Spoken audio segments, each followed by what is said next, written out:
ملګرو څو خبرې مې سره کوللې. بله ورځ به تاسې خبر سوي یو ما میل یې سیل کړه. هېڅ جواز نه و ورسره. بیا نه وې چې ما میل شروع کړی و. حکومت پاکستان قرضه را کړې وه، دال میل په نامې را کړې وه. هر څه شی کلیر ول. په کار دا ده چې د انکم ټیکس مې نه وی جمع کړی، په کار د بجلی بیل مې نه وی جمع کړی، په کار د پروفیشنل ټیکس مې نه وی جمع کړی، په کار د لیبر وال مې نه وی جمع کړی. هېڅ شی نه ولل. خو بهرحال تاسې نن سبا ښه پوهېږو څه وضاحتونه به درته کوو چې پاکستان چې چوره قانون ده، چوره آیین ده، چی شپاره سیل که په هر چیز خلکه ښه سره خبر یو. خالي یو په یو شي مې زړه بد و، لکه مروت غوندې خواره ضلع چې نن چوره بدعملي ده، پچې بدیانې دي، پچې نیشې دي، پچې نوجوان نسل ته مو وګورو.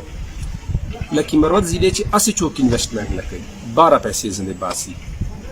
چې څوک یې کوي حکومت هغه سره دغسې کوي چې روزګار ته څوک نه پرېږدوي. دې میل سره خو یو 40-50-100 پورې کورنۍ تړلې وې چې رب دا میل وسیله ورته جوړه کړی و.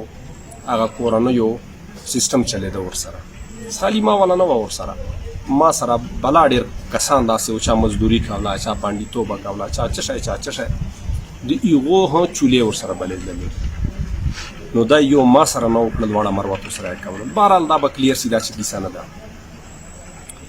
بل مې دا خبره ته کوله چې د کوم کریک ډاون شروع سلفي مروت چې به تاسې کتلي چې کله سویډن چې د قرآن مجید بې حرمتي وسلله هغه خلاف موږ احتجاج کاو، هغې شپې نه کریک ډاون شروع سه. ډاکټر اقبال صاحب گرفتار سه، عرب خان ورور گرفتار سه، شریف الله ورور گرفتار سه، انعام الله په کور چاپه بلا جیو چې چاپې واچولې.